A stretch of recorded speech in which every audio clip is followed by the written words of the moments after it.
ইসলামের চিন্তাবিদ লেখক ও গবেষক মুফতি আহলে সুন্নাত হযরতুল আল্লামা মুফতি মুহাম্মদ ওসমান গনি সালেহী সাহেব।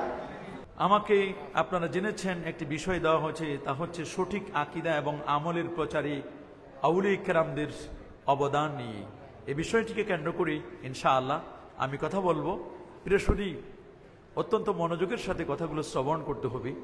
আপনারা সকলে জানেন বর্তমান যে যুগটি, এটি একটি প্রযুক্তি বিজ্ঞান, computer, internet, mobile, telephone, telegraph, telescope ও ডিজিটালের যুগ। এ যুগের মানুষ অত্যন্ত সচেতন, নানা মনের, নানা চিন্তার, নানা দৃষ্টিভঙ্গির মানুষ এই পৃথিবীতে বাস করছে। আজ যে পৃথিবীতে আমরা বসা, এই পৃথিবীর বয়স 455 কোটি বছর। 455 কোটি বছর ধরে এই পৃথিবী চলছে। এই পৃথিবীর মধ্যে 232টির মতো দেশ, 232টি দেশের মধ্যে প্রায় 807 কোটি মানুষের বসবাস। 450 কোটি হচ্ছে মুসলমান। 59টি মুসলিম দেশ, 59টি মুসলিম দেশের মধ্যে আমরা শুধুমাত্র 59টি মুসলিম দেশে কোরআন এবং সুন্নাহর কথা থাকবার কথা, নবীর হাদিস মুবারাকা 59টি মুসলিম দেশে থাকবার কথা। কিন্তু আপনারা শুনলে অবাক হবেন, আল্লাহর কোরআনের গবেষণা চলছে, নবীজির সুন্নতে মুআত্তারা, সুন্নতে মুতাহহারা, প্রেমময় ও সুগন্ধিময় সুন্নাহগুলোর গবেষণা চলছে আজকের পৃথিবীর প্রায় 184টি রাষ্ট্রে।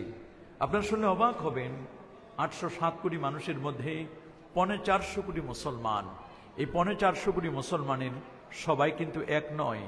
আমলের দিক থেকে, আকীদার দিক থেকে আমাদের এক হলেও আমরা মনে রাখবেন আমলের দিক থেকে কিন্তু আমরা সবাই এক নয়। কেউ আমলে অগ্রগামী, কেউ আবার আমলে পিছনে পড়ে আছে, কেউ আবার আমরা মোটেও আমল করি না। এই দৃষ্টিকোণ থেকে কেউ বান্দা, কেউ শুধু বান্দা নয়, বান্দা থেকে আল্লাহ পাকের বন্ধু, শুধু বন্ধু নয়, কেউ গাউস, কেউ কুতুব, কেউ আবদাল, কেউ আখিয়ার, কেউ আওতাদ, কেউ উদাবা, কেউ নুকাবা, কেউ ফুজালা। এভাবে কিন্তু আউলিয়া কেরামের স্টেজ, তাদের রুতবা, তাদের মর্যাদাগুলো কিন্তু নির্ধারণ করা হয়েছে। আপনারা আরো শুনলে অবাক হবেন, এই পৃথিবীর মানুষের হেদায়েতের জন্য আল্লাহ সুবহানাহু ওয়া তাআলা দুটো ধারাকে অব্যাহত রেখেছেন, দুটো ধারাকে আল্লাহ তাআলা জারি রেখেছেন। একটি ধারা হচ্ছে কিতাবুল্লাহ, আরেকটি ধারা হচ্ছে রিজালুল্লাহ। সুবহানাল্লাহ বলেন। মানব জাতির হেদায়েতের ধারা কয়টি? সকলে বলুন, মানব জাতির হেদায়েতের ধারা কয়টি? দুটো ধারা। একটি ধারার নাম হচ্ছে কিতাবুল্লাহ, তার মানে আসমানি কিতাব, আল্লাহ প্রদত্ত কিতাবের দ্বারা মানুষ হেদায়েত লাভ করবে। আর এই কিতাবগুলোকে যারা প্র্যাকটিস করে প্র্যাকটিক্যাল লাইফে তাদের দেখিয়ে দিবেন, তারা হচ্ছেন রিজালুল্লাহ। এই রিজালুল্লাহ গুলো হচ্ছেন নবী, সিদ্দিক, সোহাদা এবং সলিহিন। আমরা নবীদেরকে দেখতে পাই নাই, আমরা সাহাবায়ে কেরামদেরকে দেখতে পাই নাই, সোহাদায়ে কেরামদেরকে আমরা দেখতে পাই নাই। শহীদ যা দেখি তা তো অবাক করার মতো। হল দখল করতে গিয়ে মারামারি করে শহীদ হয়ে যায়, নিজের স্বার্থকে চরিতার্থ করার জন্য নিজের জীবনকে উৎসর্গ করে দেয়, নিজেদের নামের আগে শহীদ লেখে। আমরা এটাও দেখি শহীদ শ্রী অমুক, অমুসলিমরাও শহীদ নামটি আগে লাগাই দেয়। শহীদও পাওয়া বড় কঠিন। আমরা যাদেরকে দেখেছি তারা হচ্ছেন সলিহিন, যার বিশুদ্ধ আকীদা রয়েছে এবং আমল রয়েছে, তিনি হচ্ছেন সলিহ। এবং মুনাআমালাই নিয়ামতপ্রাপ্ত ব্যক্তি, যারা নিয়ামতপ্রাপ্ত ব্যক্তিদের একেবারে সর্বশেষ যিনি, তিনি হচ্ছেন সলিহ। নবী, সিদ্দিক, সোহাদা, সলিহিন। এই সলিহিন যারা, এরা আল্লাহর ওলি, এরাই হচ্ছে আউলিয়া কেরাম। আল্লাহ সুবহানাহু ওয়া তাআলা এই পৃথিবীতে মানব জাতির হেদায়েতের জন্য নবীদের পাশাপাশি ওয়ারাসাতুল আম্বিয়া, তাদের রিপ্রেজেন্টেটিভ হিসাবে আল্লাহ পাক রব্বুল আলামিন আউলিয়া কেরামদেরকে এই পৃথিবীতে আল্লাহ তাআলা তাদেরকে পাঠিয়েছেন। আল্লাহর মাহবুব যারা, আল্লাহর প্রিয় যারা, এই প্রিয় বান্দাদের মধ্য থেকে আল্লাহ পাক রব্বুল আলামিন এক একজনকে এক এক জায়গায় আল্লাহ তাআলা পাঠিয়ে দিয়েছেন। আমরা যদি দেখি তাহলে আমরা অবাক হয়ে যাই। এই প্রিয় মাতৃভূমি বাংলাদেশ কত 59টি মুসলিম দেশের মধ্যে ক্ষুদ্রতম হলেও, ছোট্ট হলেও অলিয়া উলিয়ার বাংলাদেশ। হযরতে শাহজালাল, শাহপরান, শাহ মাকদুম, খানজাহান আলী, ফতহুল্লাহ, গরিবুল্লাহ শাহ বেহেশতি চিশতি সহ অসংখ্য অলিয়া উলিয়া আমাদের দেশে এসেছেন এবং এই দেশটিকে আবাদ করেছেন। আমি মনে করি এক একজন আল্লাহর অলিকে আল্লাহ তাআলা এক একটি জায়গায় পিলার হিসাবে আল্লাহ তাআলা পাঠিয়ে দিয়েছেন। সুবহানাল্লাহ, আল্লাহু আকবার বলেন। যদি আমরা দেখি মুসলিম বিজয়ের পূর্বে আগত সুফি এবং আউলিয়া জানা ছিলেন, ময়মনসিংহ জেলার মদনপুরে আগমন করেছিলেন একজন আল্লাহর ওলি। আজ থেকে অনেক আগে শাহ মোহাম্মদ সুলতান কমরউদ্দিন রুমি, শাহ সুলতান কমরউদ্দিন রুমি রহমতুল্লাহ আলাইহি 1053 খ্রিস্টাব্দে যিনি ময়মনসিংহ ওই অঞ্চলগুলোর ময়মনসিংহ শেরপুর ওই সমস্ত অঞ্চলগুলোর পিলার ছিলেন শাহ সুলতান রুমি রহমতুল্লাহ আলাইহি। আল্লাহু আকবার বলেন। ওই একটি পিলার ময়মনসিংহ বিভাগে আল্লাহ তাআলা দান করেছেন। ময়মনসিংহ জেলার সেই মদনপুরে সেখানেই তার মাজার শরীফ আছে। যদি আমাদের সমাজের একদল মানুষের একটি খারাপ ধারণা রয়েছে, মাজারের কাছে গেলে তারা বলেন মাজার পূজারী। নো, আমাদেরকে যারা মাজার পূজারী ট্যাগ লাগায়, আমরা ইতিমধ্যে দেখতে পাচ্ছি আমরা তো মাজারে কখনো পূজা করি না। সুন্নিরা আমরা মাজারে পূজা করি না। আমরা মাজারে গিয়ে সালাম জানাই, আসসালামু আলাইকুম ইয়া আহলাল কুবুর আনতুম লানা সালাফুন নাহনু লাকুম তাবাউন ইন্না ইনশাআল্লাহু বিকুম লাহিকুন। সেখানে সূরা ফাতিহা পড়ি 3 বার, সূরা ইখলাস পড়ি 10 বার, 11 বার দরুদ শরীফ পড়ে আমরা ওলি আল্লাহদের কাছে চাই না, তাদেরকে উসিলা করে আল্লাহর কাছে চাই। আমরা করি মাজার জিয়ারত, আমরা মাজার পূজা করি না। কিন্তু আমাদেরকে যারা ট্যাগ লাগায় দেয়, আমাদেরকে যারা মিথ্যা তহমত দেয়, আল্লাহ তাআলা তাদেরকে প্র্যাকটিক্যাল লাইফে তাদের জীবনে তাদেরকে দুর্গা পূজায় একেবারে লাগাই দিয়েছেন। এজন্য কাউকে যদি কেউ মিথ্যা ট্যাগ লাগায় দেয়, তাহলে মিথ্যা ট্যাগ লাগার যে রেজাল্ট পাওয়া যায়, এত যে তাড়াতাড়ি আমরা রেজাল্ট পাবো তা কখনো কল্পনাই করতে পারি নাই। মাজারের কাছে গেলে, অলিয়া উলিয়ার দরবারে গেলে, এটি যদি মাজার পূজা হয়, তাহলে কি তোমরা বলবে আল্লাহ নবীর রওজা মুবারাকার পাশে আবু আব্দুল্লাহ মুহাম্মদ ইবনে ইসমাঈল ইবনে ইব্রাহিম ইবনে মুগীরা আল বারদেসবাল জুফি আল ইয়ামানি আল বুখারী রাহিমাহুল বারী, যিনি 6 লক্ষ হাদিসের পণ্ডিত ছিলেন, 2 লক্ষ গায়রে সহি, 1 লক্ষ সহি, 3 লক্ষ হাদিস, যার 2 ঠোঁটের মাঝখানে ঠোঁটস্থ ছিল আমিরুল মুমিনিন ফিল হাদিস আবু আব্দুল্লাহ মুহাম্মদ ইবনে ইসমাঈল বুখারী। তিনি বলেন, মা সান্নাতু হাদিসান ইল্লা ইকতাসালতু, আমি একটি হাদিসও আমার বুখারীর মধ্যে আল জামিউল মুসনাদুস সহিহ আল মুখতাসার মিন উমুরি রাসূলিল্লাহ সাল্লাল্লাহু আলাইহি সাল্লাম মিন সুনানিহি ওয়া আইয়ামিহি, আমার কিতাবের মধ্যে একটা হাদিসও আমি জায়গা দেই নাই, একটা হাদিসও আমি লিপিবদ্ধ করি নাই, যতক্ষণ না হাদিসটি লিখবার আগে আমি আমার রাসূলের রওজার কদমে, নবীর কদমের পাশে আমি চলে গিয়েছি। নবীর রওজার পাশে আমি গিয়েছি। যদি কবরের পাশে গেলে যদি কবর পূজা হয়, তোমরা কি ইমাম বুখারীকে কবর পূজারী বলবে? ইমাম বুখারী কবর পূজারী ছিলেন না। খোদ নবীজি নিজেই তার মার কবর জিয়ারত করেছেন, বাবার কবর জিয়ারত করেছেন। আল্লাহ নবী প্রত্যেক বছরের মাথায়, প্রত্যেক বছরের শেষ দিকে সাইয়্যিদুশ শুহাদা নবীর চাচা আমির হামজার মাজার জিয়ারতে যেতেন। সুবহানাল্লাহ। সহিহ মুসলিমের বর্ণনা, ইন্না রাসূলুল্লাহ সাল্লাল্লাহু আলাইহি ওয়াসাল্লাম যারা কবর উম্মিক বাকা ওয়া বাকা মান হাওলা, আমার নবী নিজেই তার মার কবর জিয়ারত করেছিলেন। নবীজি নিজেও কেঁদেছিলেন, সাহাবায়ে কেরাম অঝর নয়নে কেঁদেছিলেন। নবী বলে দিয়েছেন, সুনানুন নাসাইর হাদিস, কুনতু নাহাইতুকুম আন জিয়ারাতিল কুবুর, ওরে আমি তোমাদেরকে এখানে কবর জিয়ারত করতে নিষেধ করতাম। আলান ফাজুরহা, তোমরা এখন কবর জিয়ারত করো। ফাইন্নাহা তুযাক্কিরুল মাউতা, কবর জিয়ারত করলে মৃত্যুর কথা মনে পড়ে। তুযাক্কিরুল আখিরা, আখিরাতের স্মরণিকা হয়। ও তুজাহিদু আনিদ দুনিয়া, লোকটি দুনিয়া থেকে বিমুখ হয়ে আল্লাহ দিকে মনোনিবেশ করি। আল্লাহু আকবার। কবর জিয়ারতের আদব রয়েছে।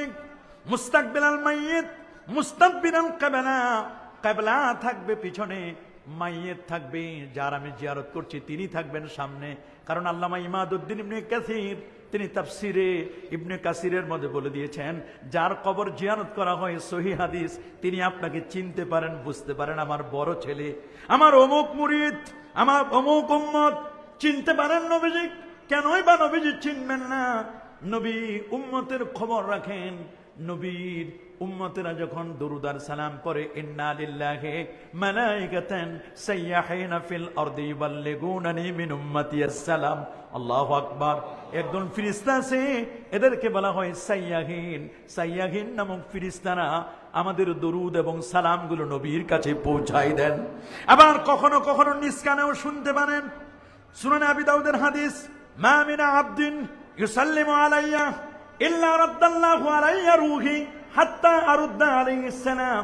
আমার উম্মত যে কোনো প্রান্ত থেকে আমাকে যদি সালাম জানায়, আমি নবী নিজ কানে শুনি, শুধু শুনি না রে, আমি তার সালামের জবাবও দিয়ে থাকি।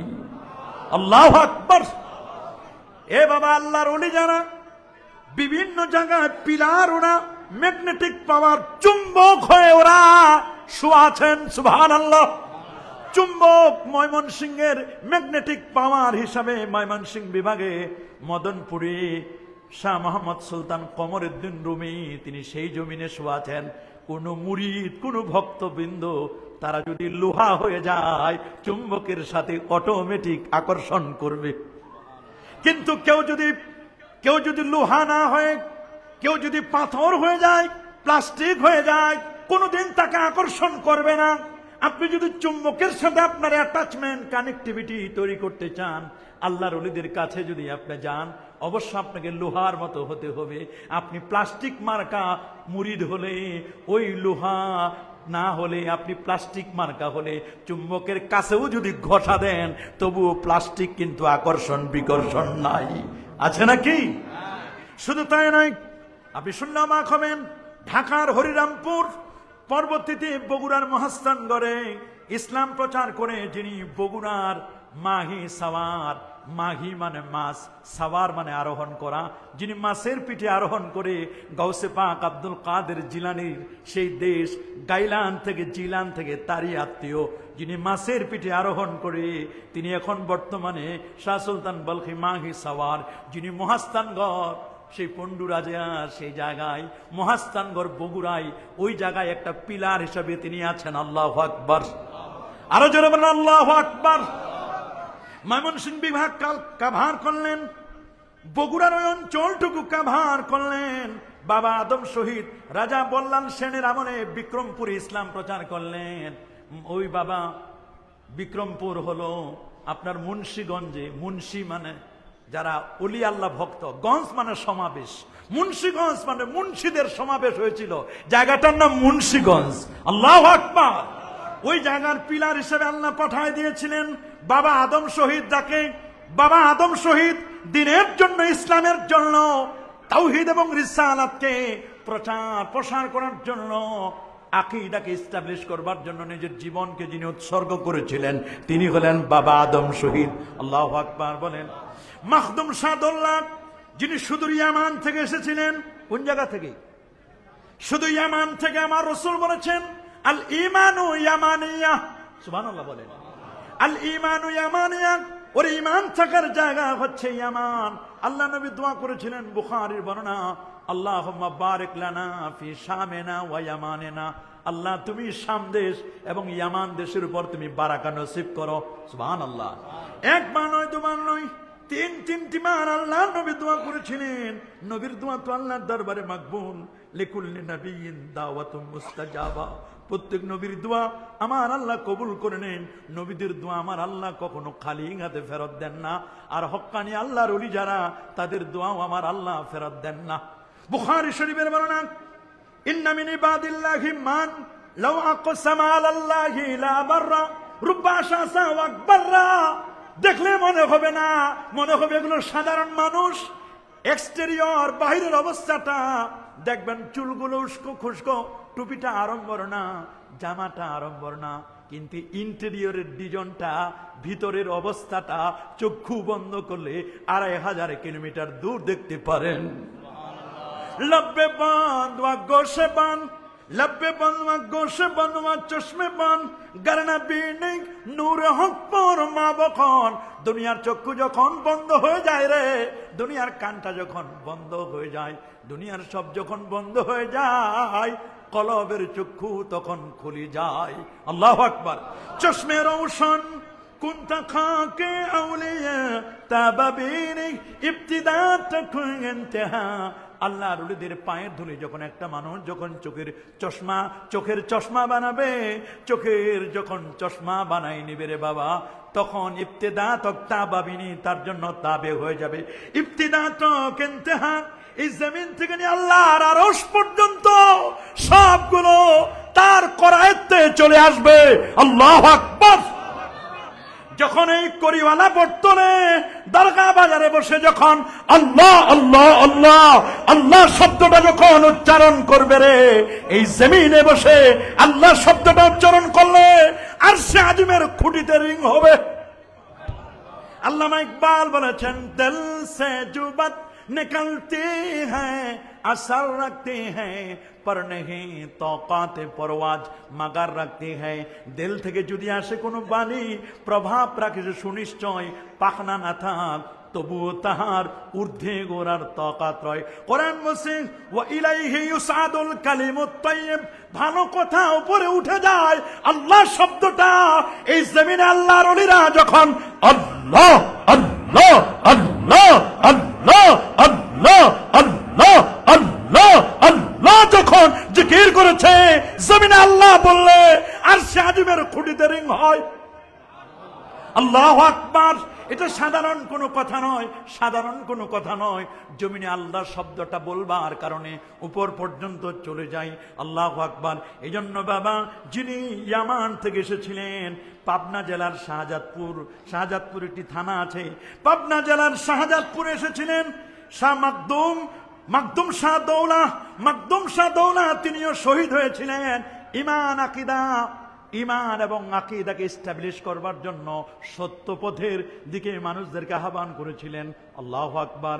নবীর যেমন বক্তব্য ছিল, কুলু লা ইলাহা ইল্লাল্লাহ তুফলিহুন, তোমরা পড়ো লা ইলাহা ইল্লাল্লাহ, তাওহীদের দাওয়াত দিয়েছিলেন, রিসালাতের দাওয়াত দিয়েছিলেন, আহলে সুন্নাহ ওয়াল জামাআর আকীদার দিকে মানুষদেরকে দাওয়াত দিয়েছিলেন।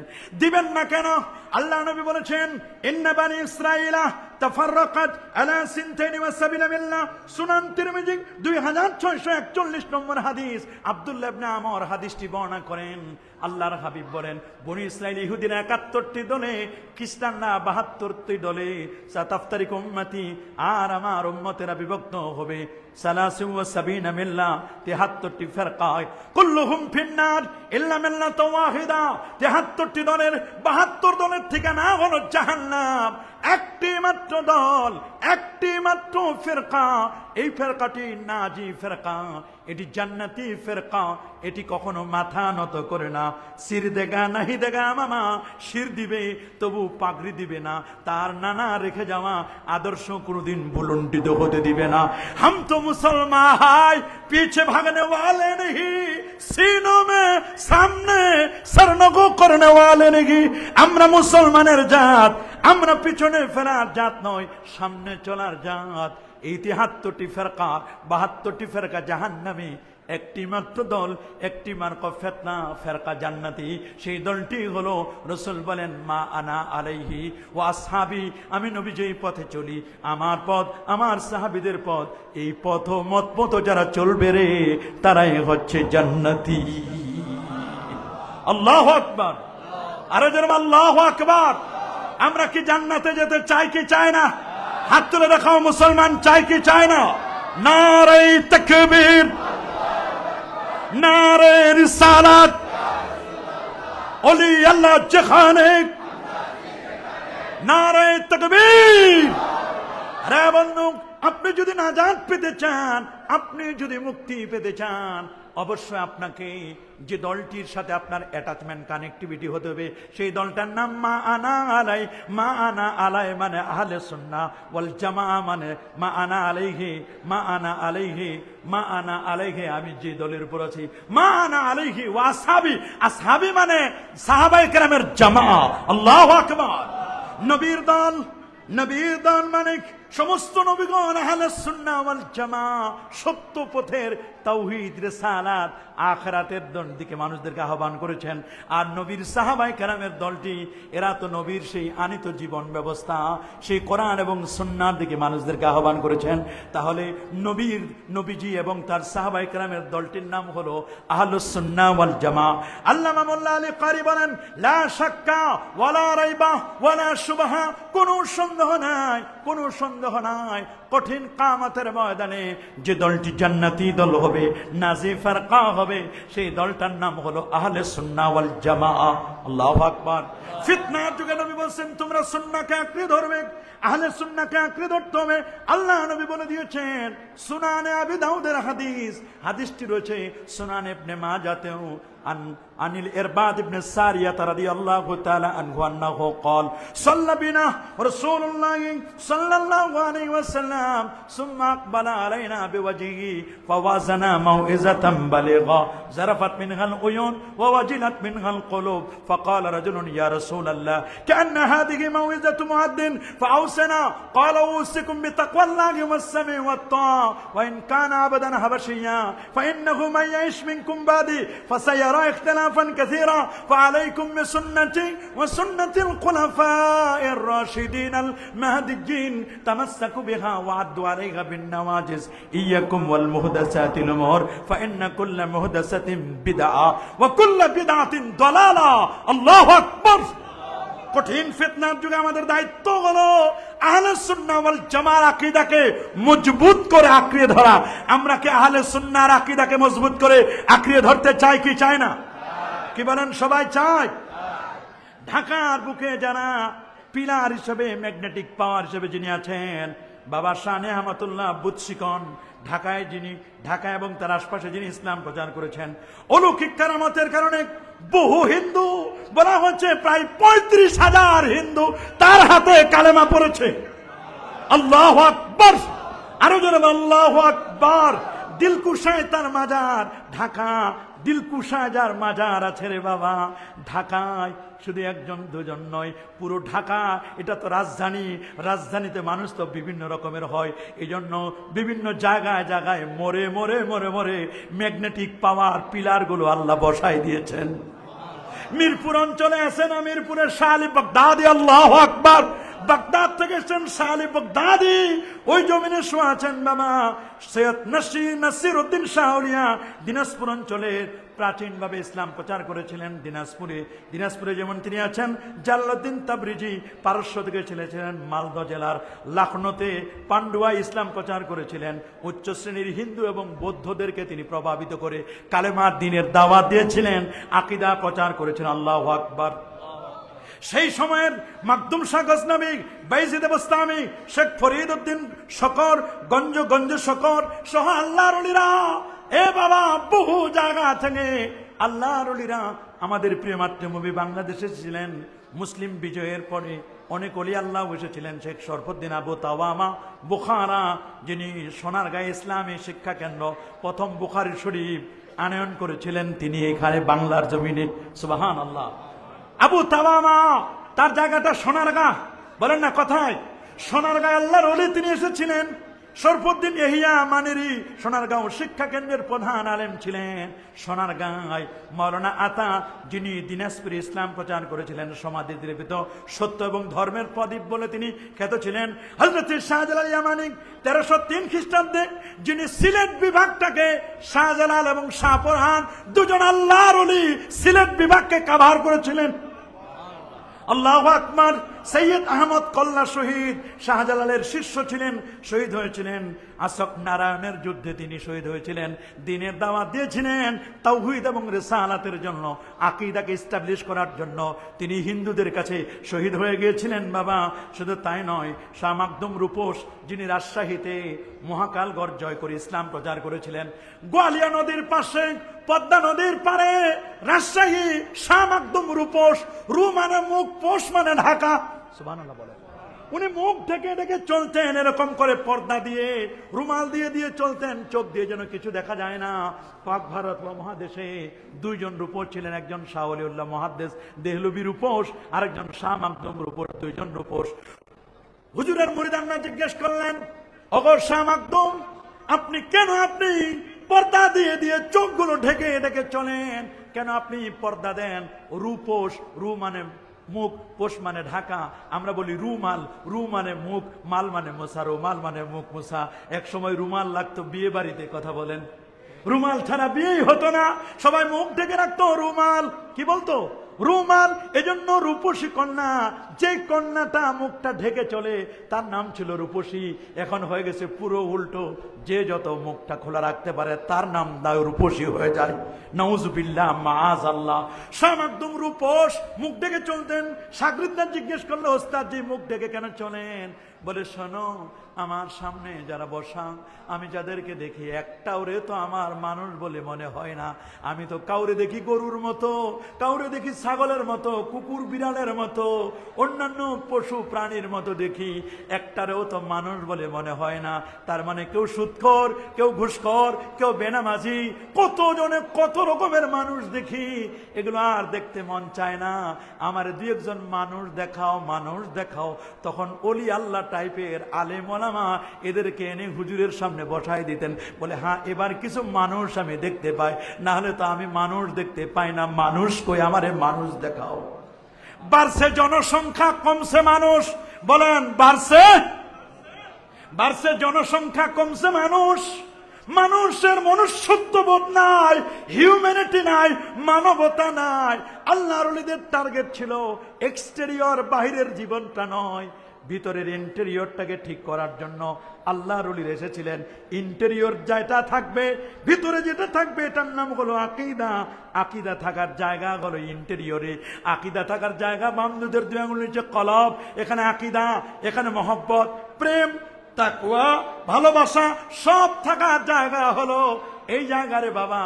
এই জন্য হাদিসের মধ্যে বুখারীর বর্ণনা, ইন্নাল হালালা বাইয়িনুন ওয়াল হারামা বাইয়িনুন ওয়া মা বাইনাহুমা উমুরুম মুশতাবিহাত ফাত্তাকুশ শুবহাত আলা ওয়া ইন্না লিকুল্লি মালিকিন হিমা ওয়া হিমাল্লাহি মাহারিমুহা আলা ওয়া ইন্না ফিল জাসাদিল মুদগা ইজা সালাহাত সালাহাল জাসাদু ওয়া ইজা ফাসাদাত ফাসাদাল জাসাদু আলা ওয়া হিয়াল কলব। আল্লাহু আকবার বলেন। আল্লাহর ওলিদের কাজ ছিল কলব, কলব, কলব। কলবেই থাকে ঈমান, কলবেই থাকে আকীদা। আল্লাহু আকবার। সঠিক আকীদা, বিশুদ্ধ আকীদা।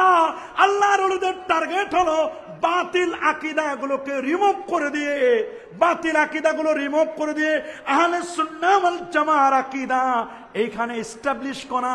এটাই ছিল ওলিয়া উলিয়াদের কাজ। তারা কিন্তু এটাই করে গেছেন।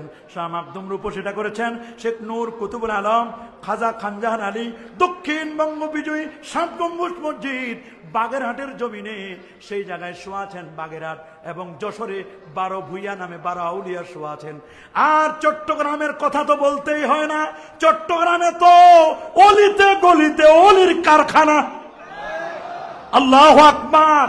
এ বাবা, এটা তো হলো মদিনাতুল আউলিয়া। চট্টগ্রাম হলো ওলিদের শহর। আল্লাহু আকবার। চট্টগ্রাম হলো ওলিদের শহর। এটা মদিনাতুল আউলিয়া।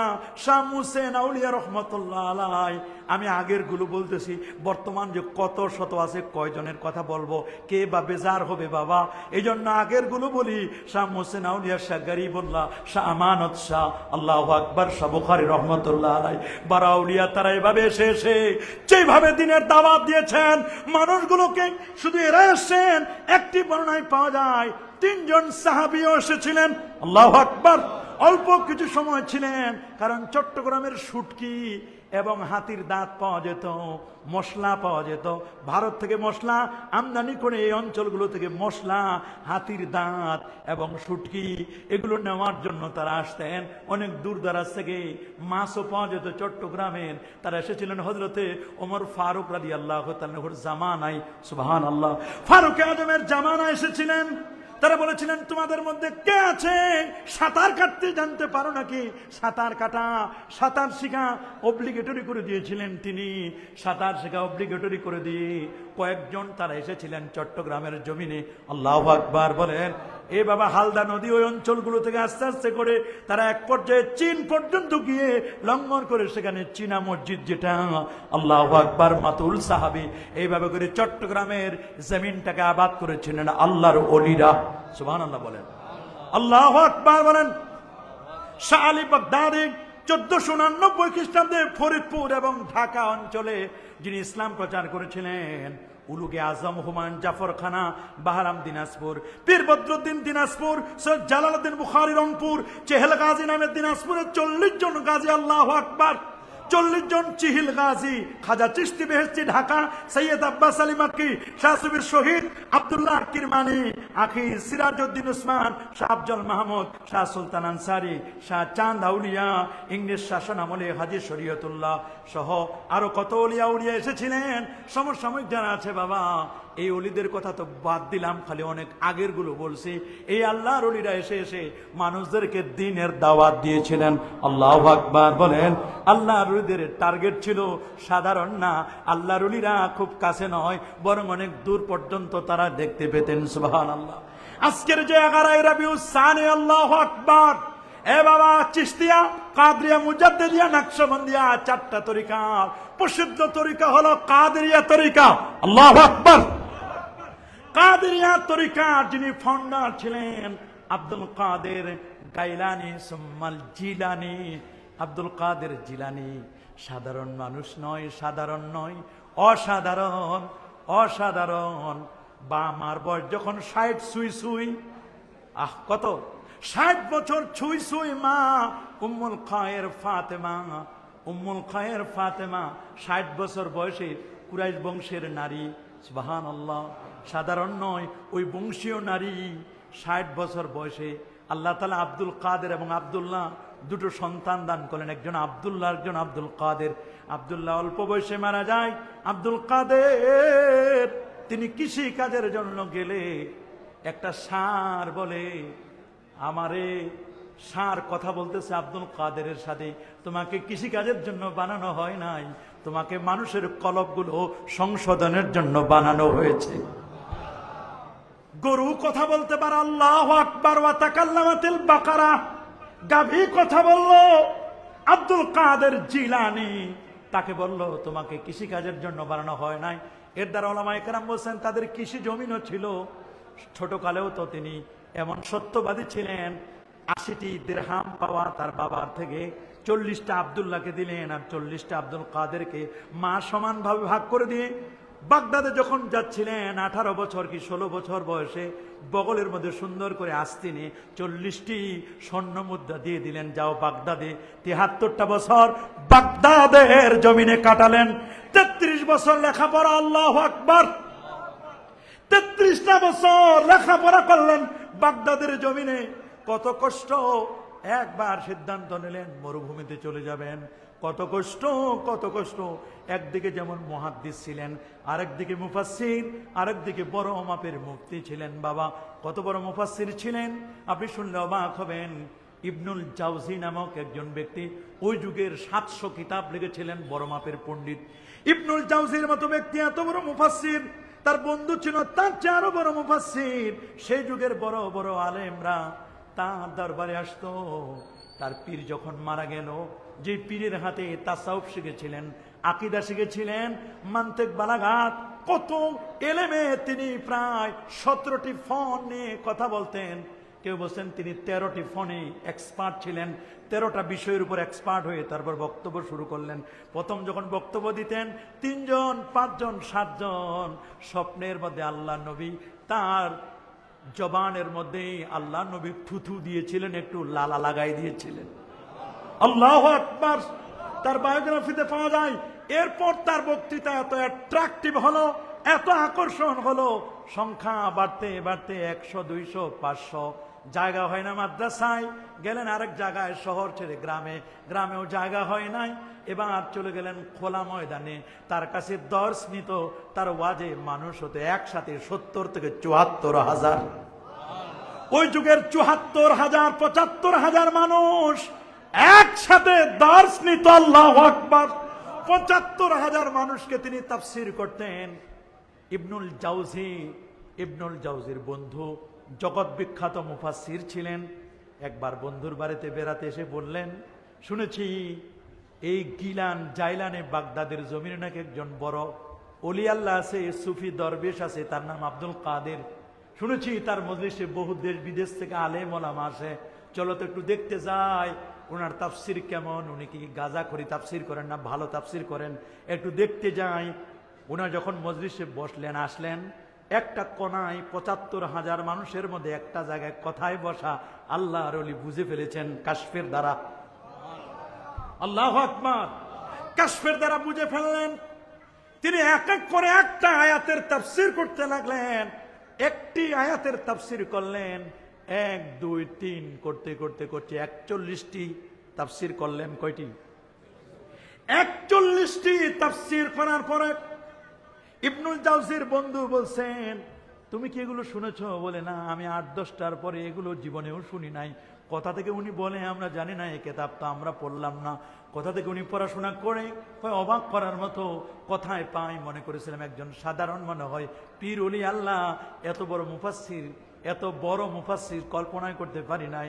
৪১টা তাফসিরের পরে আব্দুল কাদের জিলানী বললেন, এতক্ষণ আমি তাফসির করেছি কিতাব থেকে, এতক্ষণ আমি কলি বলেছি, মানে কলা অমুক, কলা ফুলানুন, কলা ফুলানুন, অমুকে বলেছেন, অমুকে বলেছেন।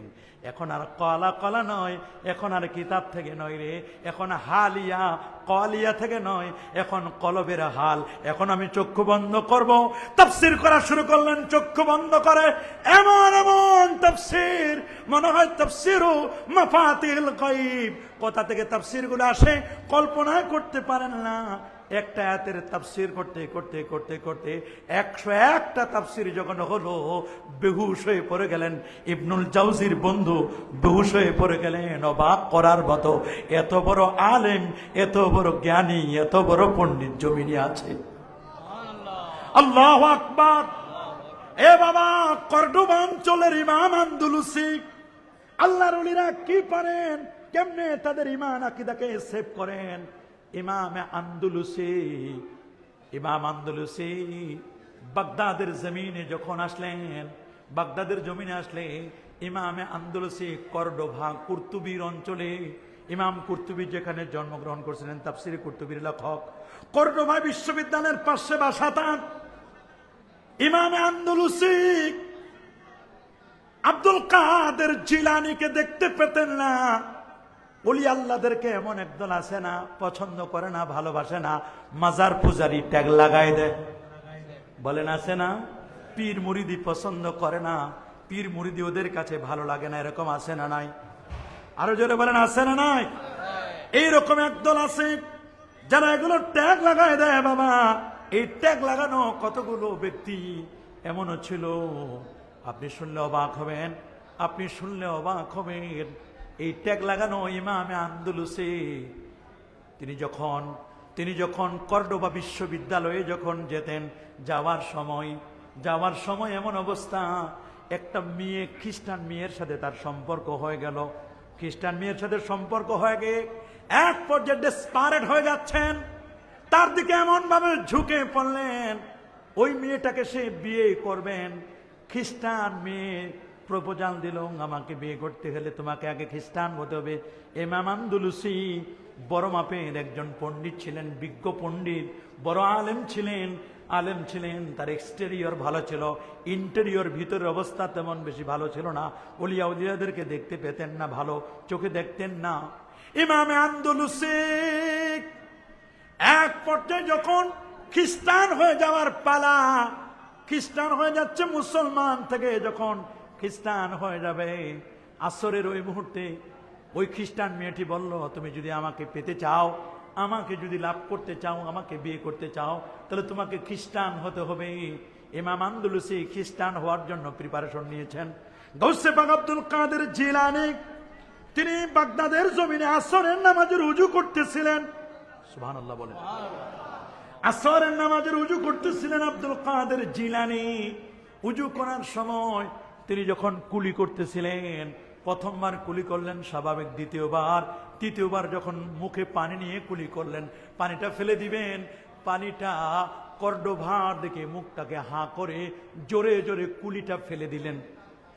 জোরে যখন কুলি নিক্ষেপ করলেন, কুলি নিক্ষেপ করার পরে আসরের নামাজ সমাপন করে উজু করে যখন নামাজ পড়লেন, খাদেম জিজ্ঞেস করলেন, হুজুর আজকে কুলিটা কর্ডোভার দিকে কেন ফেলে দিলেন? বলে, শোনো, আমাদের কাছের মানুষ ইমামে আন্দোলসে আমাকে দেখতে পারে না, কিন্তু আমি দেখলাম কত দূরে ইমাম আন্দোলসি ইমান হারা হয়ে যাচ্ছে, দেখলাম ও খ্রিস্টান হয়ে যাচ্ছে। আমি এখান থেকে কুলি নিক্ষেপ করেছি, আমার কুলির পানিটা তার চেহারাটা ধুয়ে দিল, চেহারাটা ধুয়ে দিয়ে তাকে খ্রিস্টান হওয়া থেকে রক্ষা করেছে। আল্লাহু আকবার! খ্রিস্টান হওয়া থেকে রক্ষা করেছে। আরে বাবা, সেই যুগে ইমাম শেখ মহিউদ্দিন আব্দুল কাদের গাইলানি সুম্মাল জিলানি, সেই যুগে খলিফা মুস্তানজিদ, তিনি এই সমস্ত খলিফাদের কাছে তিনি কখনো যেতেন না, প্রয়োজন হলে তারা আল্লাহর ওলিদের দরবারে আসতো। এখন তা আমাদেরকে ডাক দিলে আলেম ওলামা হালুয়া রুটি নেওয়ার জন্য পাগল হয়ে যায়। ইয়াবি আহাদুকুম দীনাহু বিআরাজিম মিনাদ দুনিয়া, আল্লাহ নবীদের 1000 বছর আগে বলে দিয়েছেন, আলেমরা হালুয়া রুটি নেওয়ার জন্য নিজের দিনকে বিক্রি করে দিবে। এখন তো দেখতেছি দিন বিক্রি করে দিচ্ছে, ঠিক কিনা বলেন? সামান্য হালুয়া রুটির জন্য, একটু ক্ষমতার জন্য দিন বিক্রি করে দিচ্ছে, ইমান বিক্রি করে দিচ্ছে, আকীদাটাকে শেষ করে দিচ্ছে। বাবা, এ বাবা, আপনি শুনলে অবাক হবেন।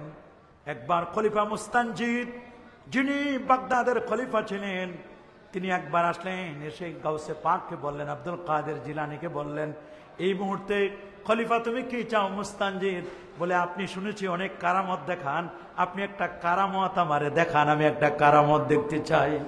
আল্লাহু আকবার বলেন। শেখ জিলানী বললেন, তুমি কি চাও? কি খেতে তোমার ভালো লাগে বর্তমানে বলো, তুমি এই মুহূর্তে কি খেতে পছন্দ করো? বলে, এখন আমার পছন্দ, আমাকে একটা টসটসে পাকা আপেল দেন। সুবহানাল্লাহ। উনি হাতটা বাড়াইলেন, হাতটা বাড়ানোর সাথে সাথে বাতাসের দিকে হাত বাড়ালেন, বাতাসকে বলেন, বাতাস একটা আপেল দাও। বাতাস একটা নয়, বাতাস ওর কাছে, খলিফার কাছে একটা আপেল দিলেন, মুস্তানজিদের কাছে, আর গাউসে পাক আব্দুল কাদের তারও হাতে একটা আপেল দিল। আল্লাহু আকবার বলেন। তিনি বলেন, এটা কেন? বললেন, আপেল খাও। গাউসে পাক যখন আপেলে কামড় দিচ্ছিলেন, আপেলটা যখন কাটা হলো, ওই আপেলটা থেকে বাবা মেস্কের ঘ্রাণ বের হচ্ছে, আপেলটা থেকে মেস্কের ঘ্রাণ বের হচ্ছে। আর খলিফা মুস্তানজিদ যখন আপেলটা কামড় দিল, কামড় দেওয়ার পরে দেখলো ভিতর থেকে একটা বড় পোকা বের হলো, পচা আপেল, পোকা। বলে, এটা কি হলো? এটা কি হলো? কেমনে হলো? তখন আব্দুল কাদের জিলানী বললেন, শোনো, আপেলটি পোকা ধরার কারণ হলো, এই ভালো জিনিস যখন অত্যাচারে জালেমদের হাত এটা স্পর্শ করে, কোনো ভালো জিনিস যখন জালেমের হাত স্পর্শ করে, জালেমের হাত স্পর্শ করে, ভালো জিনিস আর ভালো থাকে না, এটা পোকায় ধরে, এটা ঘুণে ধরে। ভালো জিনিস ভালো থাকে না, জালিম না যখন কোনো একটা জিনিস নিয়ে নেয়, তখন এটা ঘুণ পোকার মতো সব খেয়ে ফেলে। দেখো, একই আপেল আমার হাতে আসলে এটা এত সুমিষ্ট হলো, আর তোমার হাতে যাওয়ার পরে এটা পোকা পোকা ধরেছে। তার মানে ভালো জিনিস জালেমদের কাছে গেলে এটা ভালো থাকে না। আল্লাহু আকবার বলেন। আরো জোরে বলেন আল্লাহু আকবার। আরে বাবা, এই তো অবস্থা, এই তো অবস্থা। আল্লাহর ওলি যারা হবেন, তাদের টার্গেট হলো মানুষদেরকে বিশুদ্ধ আকীদা শিক্ষা দেবেন। বর্তমানে সব বিষয়ের ওয়াজ হয়, আকীদার ওয়াজ হয় না, আকীদার ওয়াজ হয় না। মনে রাখবেন, সূরাত মুহাম্মদের 19 নম্বর আয়াত আমি তেলাওয়াত করেছি। আল্লাহ বলেন, ফাআলাম, আপনি জানুন, ফাআলাম আন্নাহু লা ইলাহা ইল্লাল্লাহ, আল্লাহ ছাড়া কোনো মাবুদ নেই, এটা আপনি জানেন। ইমাম বুখারী তিনি একটা বাব লিখেছেন, বাবুল ইলমে। বাবুল ইলমে এটা হলো এলেমের অধ্যায়, এলেমের অনুচ্ছেদ। ক্বাবলাল কওলি ওয়াল আমাল, কথা বলার আগে এবং কাজের আগে আপনাকে ইলম শিখতে হবে। এরপর তিনি এই আয়াতটা দিয়েছেন, ফাআলাম আন্নাহু লা ইলাহা ইল্লাল্লাহ। তুমি যদি বক্তৃতা করতে চাও, তুমি যদি আমল করতে চাও, তাহলে তোমাকে প্রথমে তাওহীদ জানতে হবে, তারপর তোমাকে রিসালাত জানতে হবে। আকীদার দুটো পার্ট, ঈমানের দুটো পার্ট, একটা হলো তাওহীদ আর একটা হলো রিসালাত। সুবহানাল্লাহ বলেন। লা ইলাহা ইল্লাল্লাহ হলো তাওহীদ, বলেন লা ইলাহা ইল্লাল্লাহ কি? আর মুহাম্মদুর রাসূলুল্লাহ সাল্লাল্লাহু আলাইহি সাল্লাম, এইটা হলো রিসালাত। তাওহীদের আবার দুটো পার্ট, বলেন তাওহীদের কয়টা পার্ট? তাওহীদের আবার দুটো পার্ট। প্রথম পার্টটা হলো লা ইলাহা, দ্বিতীয় পার্টটা হলো ইল্লাল্লাহ। লা ইলাহা নেগেটিভ না পজিটিভ? নেগেটিভ। বলেন লা ইলাহা কি? লা ইলাহা, কোনো ইলাহা নেই, এটা নেগেটিভ। ইল্লাল্লাহ হলো পজিটিভ। লা ইলাহা নেগেটিভ, ইল্লাল্লাহ হলো পজিটিভ। আমার কলেমাটা, আমার ঈমান, আমার আকীদা আগে নেগেটিভ, তারপর পজিটিভ। লা ইলাহা হলো বাতিল, ইল্লাল্লাহ হলো হক। আগে বাতিল জানতে হবে, তারপর হক জানতে হবে। এ বাবা, আগে বন্ধু চিনতে হবে না, আগে শত্রু। আগে শত্রু চিনতে হবে। শত্রু চিনা ফরজ। বন্ধু না চিনলে বন্ধু ক্ষতি করবে না, শত্রু চিনা দরকার। হক না চিনলেও আপনাকে বাতিল চিনতে হবে। হক যদি চিনতে চান, হক চিনার আগে আপনাকে বাতিল চিনতে হবে। হক চিনার আগে কি চিনতে হবে? এই জন্য কোরআন মাজিদের পড়াতে পড়াতে আপনাকে বাতিল নামক শয়তানকে চিনায় দিয়েছে। শয়তানের দোসর যারা, তাদেরকে চিনায় দিয়েছে। আল্লামা আবুল মুজাফফর ইসফারাইনি তিনি বলে দিয়েছেন, কেউ যদি হকের উপর টিকে থাকতে চায়, কেউ যদি পজিটিভের উপর টিকে থাকতে চায়, কেউ যদি সত্য পথের উপর অবিচল থাকতে চায়, কেউ যদি আহলে সুন্নাহ ওয়াল জামাতের উপর অবিচল থাকতে চায়, এই আকীদার উপর যদি কেউ টিকে থাকতে চায়, অফকোর্স তাকে অবশ্যই বাতিল চেনা তার জন্য ফরজ হয়ে যাবে। আল্লাহু আকবার। বাতিল আপনাকে চিনতে হবে।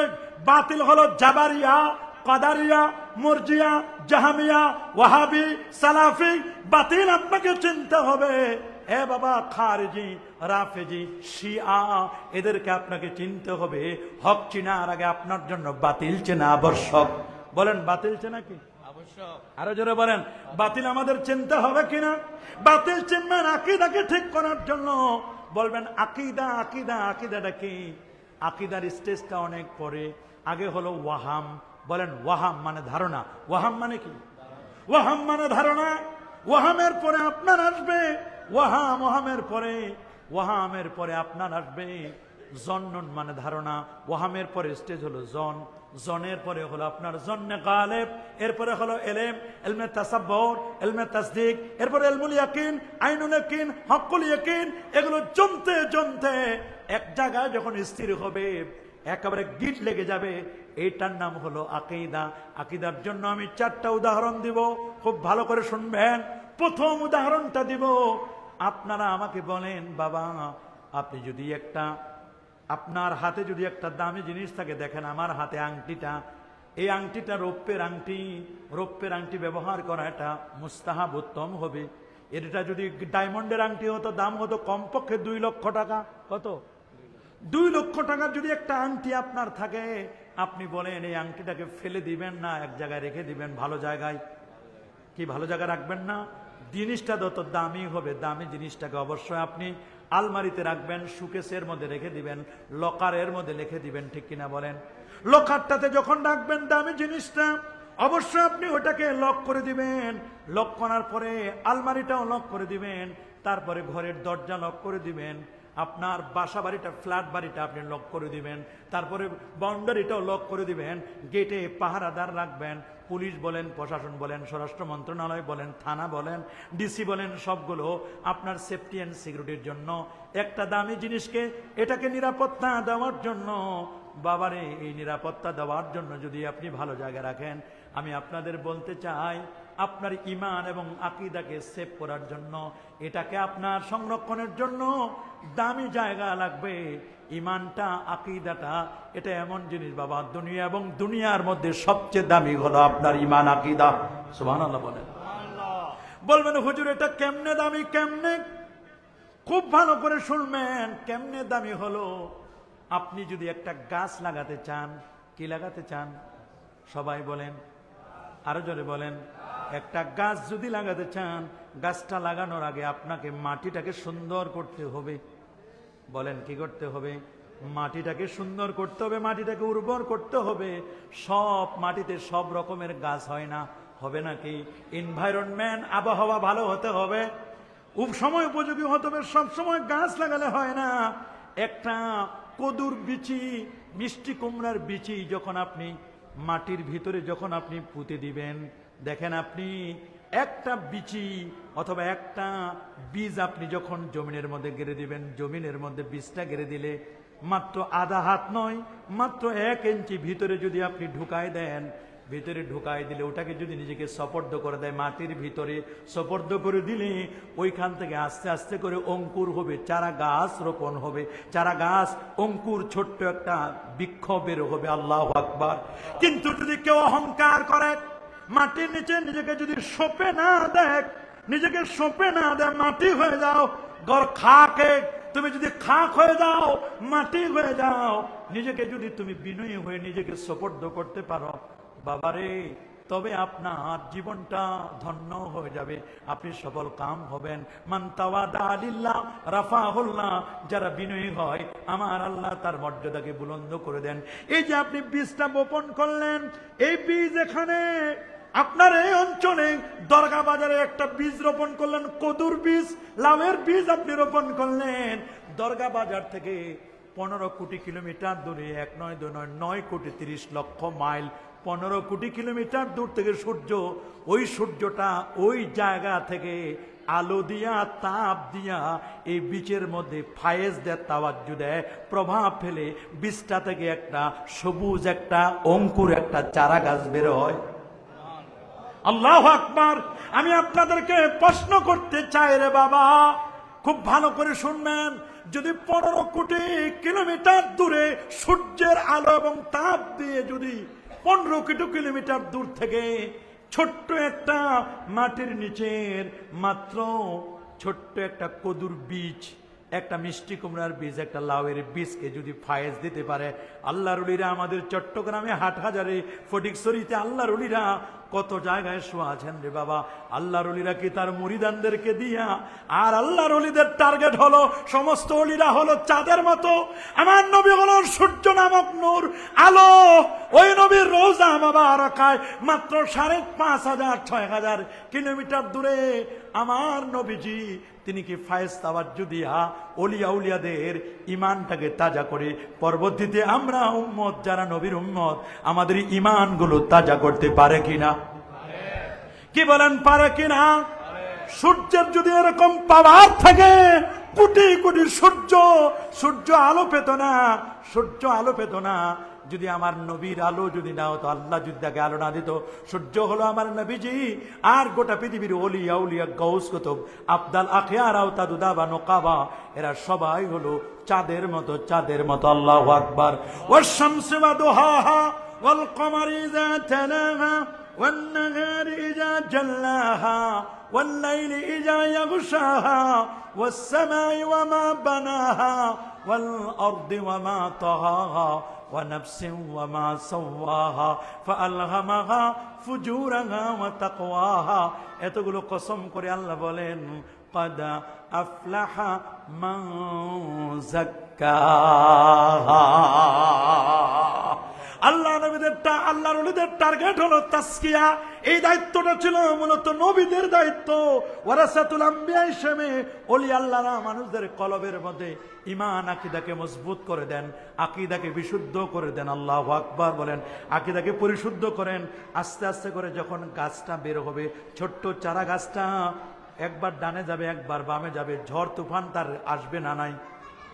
বলেন তো, ঝড় তুফান আসবে কিনা? মুমিন হবে চারা গাছের মতো, পাট গাছের মতো, একবার ডানে যায় একবার বামে যায়, আপদ বিপদ আসবে। কিন্তু যখন পরের দিন সকালবেলা যখন সূর্য উঠবে, চারা গাছটা শুয়ে থাকবে না, সোজা হয়ে দাঁড়াবে। মুমিনের কাছে আপদ বিপদ আসবে। আসাদুল বালা লিল আম্বিয়া সুম্মাল আমসাল সুম্মাল আমসাল। আপদ বিপদ আসলেও আপদে বিপদে মুমিন কখনো পড়ে যাবে না। মুমিন ধান গাছের মতো নয়, পড়ে গেলে আর শুয়ে গেলে আর উঠে না। মুমিন হলো পাট গাছের মতো, রুকু করবে, সেজদা করবে, আবার সময় মতো সূর্যের আলো পেয়ে তারা উঠে যাবে। আল্লাহু আকবার। আরো যেরকম আল্লাহু আকবার। এই যে ছোট্ট চারা গাছটা, মনে রাখবেন, চারা গাছটা হলো ঈমান। বলেন, চারা গাছটা কি? আরো জোরে সবার মুখে, চারা গাছটা হলো ঈমান। বলবেন, হুজুর চারা গাছটাকে ঈমান বললেন, দলিলটা কি? দলিলটা নিয়ে নেন। সূরাতে ইব্রাহিমের 24 নম্বর আয়াতে আল্লাহ বলেন, আলাম তারা কাইফা দারাবাল্লাহু মাসালান কালিমাতান তাইয়্যিবাতান কাশাজারাতিন তাইয়্যিবা আসলুহা সাবিতুন ওয়া ফারুহা ফিস সামা। গাছের শিকড় থাকে নিচে, ডালপালা থাকে উপরে, গাছটা, এটা হলো চারা গাছটা, এটা হলো ঈমান। বলেন চারা গাছটা কি? এটা গাছ যখন বড় হয়, আস্তে আস্তে করে বড় হয়, 1 হাত 1.5 হাত হয়। আপনারা বলেন এই চারা গাছের শত্রু আছে না নাই? সবাইকে বলতে হবে কি চারা গাছের শত্রু আছে? দক্ষ কৃষক যদি বুঝেন চারা গাছটা ভেঙে পড়ে যেতে পারে, দক্ষ কৃষক বুঝে 1 হাত 2 হাতের একটা লাঠি, ওই জায়গায় স্টিক একটা লাঠি গেড়ে দেয়, চারা গাছটাকে সুন্দর করে বেঁধে দেয়, চারা গাছটা যেন লক লক লক লক করে যেন উপরে উঠে। তবে এই চারা গাছের শত্রু আছে না নাই? জোরে বলেন। আমি আপনাদেরকে জিজ্ঞেস করি, আপনারা দরগা বাজার করিবালা বটতলার মানুষ ভাইরা, আপনারা জ্ঞানী গুণী মানুষ, আপনাদের এলাকার থেকেই তো, চট্টগ্রামের জমিন থেকে তো প্রধান উপদেষ্টা নোবেল বিজয়ী, ঠিক কিনা? আপনাদের মেধা তো অনেক বেশি। আমি জিজ্ঞেস করি, এই চারা গাছটার শত্রু আছে না নাই? কে হতে পারে চারা গাছের শত্রু? পতঙ্গ, পোকা মাকড়। ওনারা বলছেন এ বাবা মানুষও হতে পারে, মানুষও চারা গাছটাকে তুলে ফেলতে পারে। আর বড় শত্রু হলো ছাগল। চতুষ্পদ জন্তু আছে না নাই? লাহুম কুলুবুন লা ইয়াফকাহুনা বিহা, অন্তর আছে কিন্তু বুঝে না। ওয়ালাহুম আয়ুনুন লা ইউবসিরুনা ওয়ালাহুম আয়ুনুন লা ইউবসিরুনা বিহা, চোখ আছে দেখে না রে। ওয়ালাহুম আযানুন লা ইয়াসমাউনা বিহা, কান আছে শুনে না। আল্লাহ এদের বললেন উলাইকা কাল আনআম, এরা চতুষ্পদ জন্তুর মতো। মনে রাখবেন মানব রূপী যেমন শত্রু আছে, গরু ছাগল ভেড়া বকরি ওই চারা গাছটাকে খেয়ে ফেলতে পারে, শত্রু আছে না নাই? দক্ষ কৃষক, যে কৃষক দক্ষ হয়, বিচক্ষণ কৃষক বুঝতে পারে চারা গাছের শত্রু। চারা গাছটাকে যদি সেভ করতে চান, এটাকে যদি নিরাপদ রাখতে চান, তাহলে দক্ষ কৃষক আগে ভাগে একটা বেড়া বানায়, বেড়া, বাঁশের বেড়া দিয়ে চতুর্দিকে ঘিরে দেয়। কারণ উনি জানে একটা গাছ যখন বড় হয়, গাছের শত্রু তখন দিন দিন বেড়ে যায়। সুন্নি জামাত যখন বড় হয়, ঈমান যখন তাজা হয়ে যায়, এই ঈমানের শত্রু অবশ্যই আছে, গাছটা হলো ঈমান। এবার দক্ষ বিচক্ষণ কৃষক বুঝতে পেরে ঈমানটাকে রক্ষা করার জন্য চতুর্দিকে একটা বেড়া দেয়। এই যে ঘেরাটা, এই যে বেড়াটা, এই বেড়াটার নাম হলো আকীদা। বলেন বেড়ার নাম কি? গাছটার নাম কি? যদি বেড়া দেয় আর গরু ছাগল খেতে পারবে না রে বাবা, বেড়া দিলে গরু ছাগল খেতে পারবে না, পারবে না। বেড়াটার নাম হলো আকীদা, আর গাছটার নাম হলো ঈমান। ঈমান, ঈমান। মনে রাখবেন আমাদের ঈমান আছে, ঈমানটাকে সেভ করার জন্য দরকার হলো আকীদা। আমাদের মনে রাখবেন ঈমানের শত্রু গরু ছাগল যেমন নাই, আমাদের ঈমানের শত্রু কিন্তু বাতিল ফেরকা। বলেন আমাদের শত্রু কে? আরো জোরে বলেন আমাদের শত্রু কে? আমি যদি এই জায়গায় একটা টিস্যু রাখি, দেখেন টিস্যুটা উড়ে যাচ্ছে, বলেন টিস্যুটা কি? উড়ে যাচ্ছে, পড়ে যাচ্ছে। দেখেন এই টিস্যুটা উড়ে যাচ্ছে, পড়ে যাচ্ছে। এই টিস্যুটা অনেকের ঈমান আছে নিবু নিবু, প্রায় হালকা ঈমান, টিস্যু পেপারটার মতো, কিন্তু এই টিস্যুটা উড়বে না। যদি টিস্যুটা রাখার পরে আমি গ্লাসটা রেখে দিই, গ্লাসটা রেখে দিলে বাবা টিস্যুটা আর উড়ে যেতে পারবে না, পারবে না। আল্লাহর ওলিরা হলো জগদ্দল পাথরের মতো। আমাদের ঈমান আকীদার উপরে আল্লাহর ওলিরা এমন ভাবে পাহাড়ের মতো বসে আছে, আমাদের ঈমানগুলো ওয়াহাবিরা নিতে পারবে না। আল্লাহু আকবার। এই জন্য ইমাম মালিক বলেছেন মান তাফাক্কাহা ওয়া লাম ইয়াতাসাওয়াব, মান তাফাক্কাহা ওয়া লাম ইয়াতাসাওয়াব, যে ইলমে ফিকহ শিখছে তাসাউফ শেখে নাই, ফাকাত তাফাসসাকা, ওকে বলে দাও তুমি ফাসিক। ওয়া মান তাসাওয়াফা, যে ইলমে মারিফত শিখলো ওয়া লাম ইয়াতাফাক্কা, ইলমে শরীয়ত শিখে নাই, বলে দাও ফাকাত তাজান্দাকা, একটা জিন্দিক। ওয়া মান জামা বাইনাহুমা ফাকাত তাহাক্কাকা, যে শরীয়ত শিখলো মারিফতও শিখলো, এই লোকটাই হলো হক্কানি।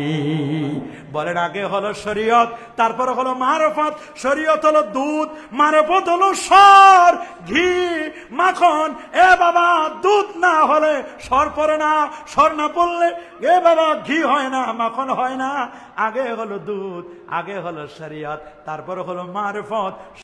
শুনবেন কোন দক্ষ কলা ব্যবসায়ী যদি মনে করে মানুষগুলো তো সবাই ব্যস্ত, আগে কাদরি হুজুরের ওয়াজ শুনেছে, সালি সাহেবের ওয়াজ শুনবে, মানুষগুলো কলা কেনার জন্য ব্যস্ত হবে, কলা কিনতে পারবে না।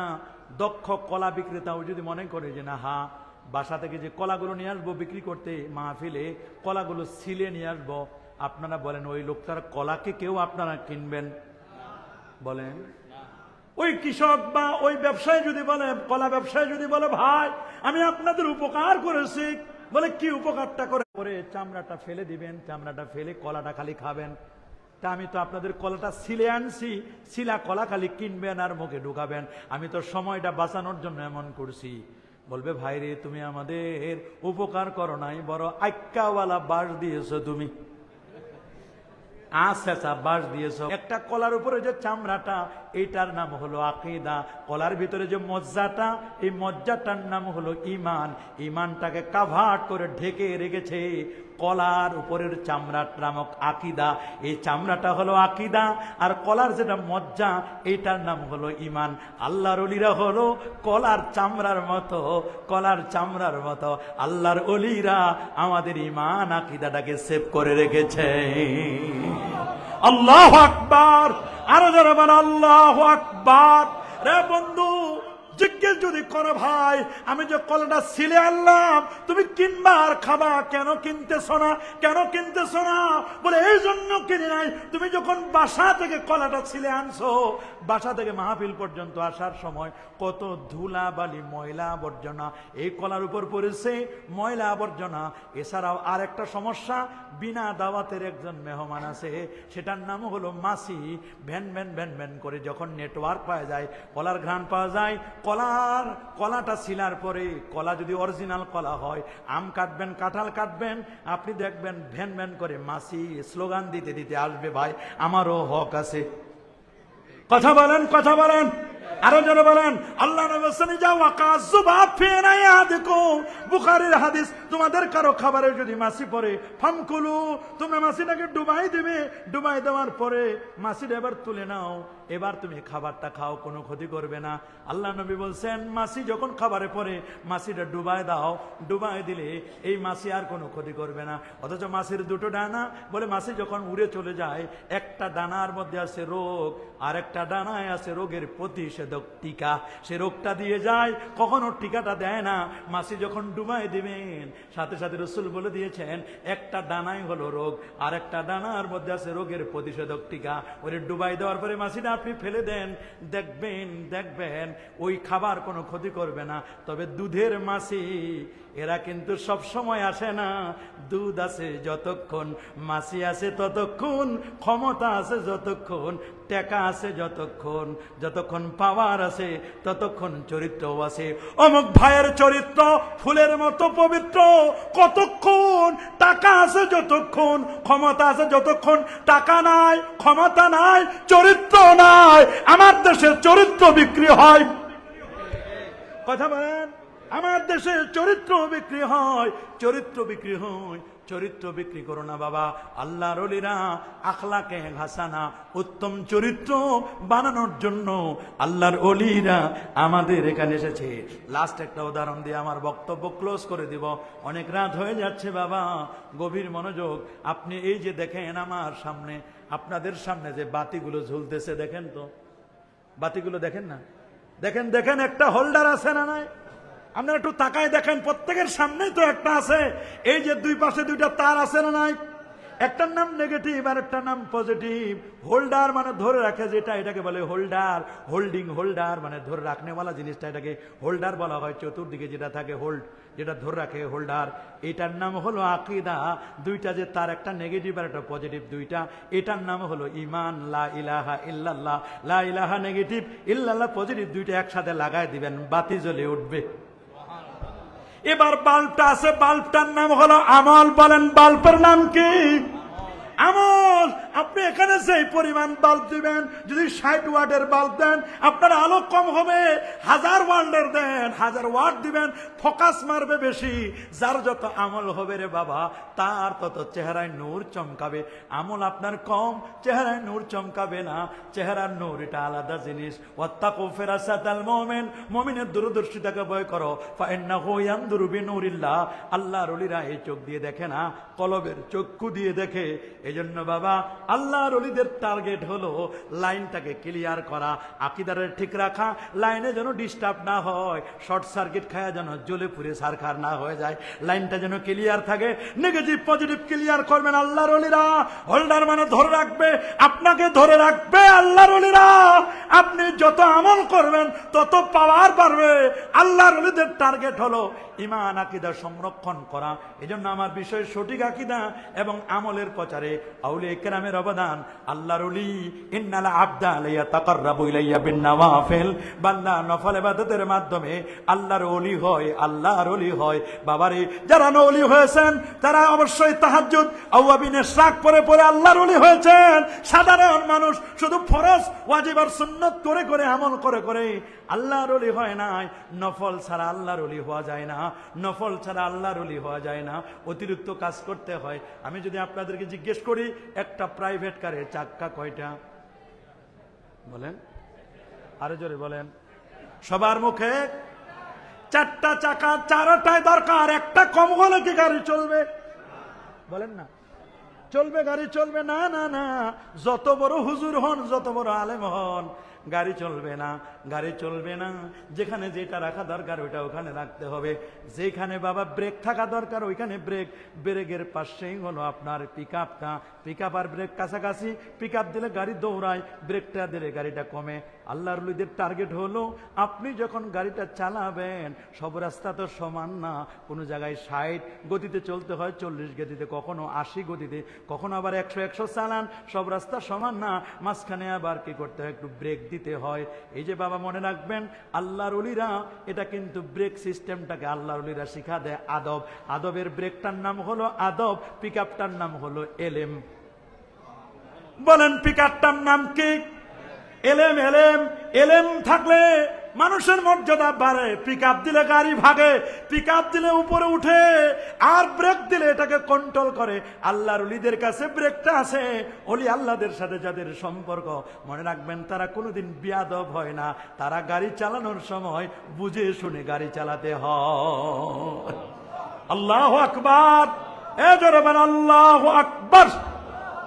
রে বন্ধু, চারটা চাকায় আপনার লাগবে। চাকার টায়ার থাকবে বাহিরে, টিউবটা থাকবে ভিতরে। মা বোনরা থাকবে ভিতরে, ওরা টিউবের মতো, যত ভিতরে থাকবে তত নিরাপদ। আর পুরুষ মানুষ হরকত করবে, বরকত হবে। বাহিরে থাকবে, এরা যত বাহিরে থাকবে, এরা ঝড় ঝাপটা, ঝড় তুফান, মামলা হামলা, মোকদ্দমা সবগুলো মোকাবেলা করবে। রাস্তায় মাঝে মধ্যে দেখবেন আপনি তার কাটা ছিঁড়াই দিছে, ওগুলো পর্যন্ত মোকাবেলা করে একটা গাড়ি চলে আসবে। টায়ারেরও দরকার আছে, ভিতরে টিউবও দরকার আছে। এখন তো আবার টিউবলেস চাক্কাও বের হয়েছে। কথা বলেন রে বাবা, চারটা চাকা কোনো কারণে আল্লাহ না করক, আল্লাহ না করক, কখনো যদি চারটা চাকার একটা চাকা হিয়া করে ওই জায়গায় উঠার সময় যদি আল্লাহ না করুক একটা চাক্কা যদি নষ্ট হয়ে যায়, রাতটা যাবে রে বাবা, কালকে আগামীকাল 10টাও বেজে যাবে। কারণ এমন জমিদারের বাচ্চা এমন আছে, মিস্ত্রি 12টা 1টা 2টা পর্যন্ত কাজ করেছে, 10টার আগে ঘুম থেকে জাগবে না। 10টার পরে মিস্ত্রি এনে তারপর চাক্কা ঠিক করে আপনাকে কি করতে হবে, আপনাকে ওই চাক্কাটা ঠিক করার পরে তারপর পরের দিন 10টায় রওনা করতে হবে ঢাকার উদ্দেশ্যে। কিন্তু যদি দক্ষ ড্রাইভার হয়, যদি চালক, যদি ড্রাইভার যদি দক্ষ হয়, উনি বুঝবেন রাস্তাঘাটে আপদ বিপদ হতে পারে।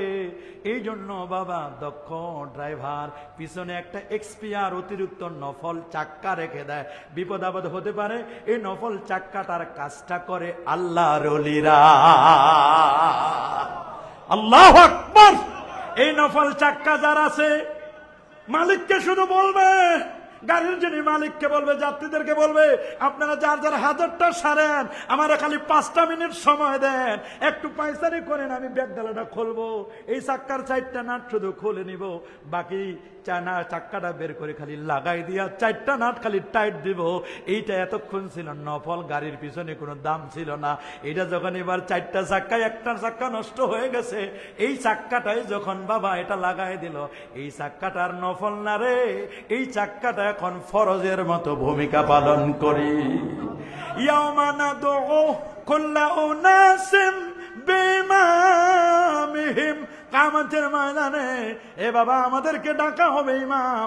আমরা মনে করি আমাদের ইমাম হবেন রাসূলুল্লাহ সাল্লাল্লাহু আলাইহি ওয়াসাল্লাম, ওলিদের ইমাম হবেন গাউসে পাক আব্দুল কাদের জিলানী রাহমাতুল্লাহি আলাইহি, আমাদের ইমাম হবেন মাযহাবের যিনি হবেন ইমাম আজম আবু হানিফা।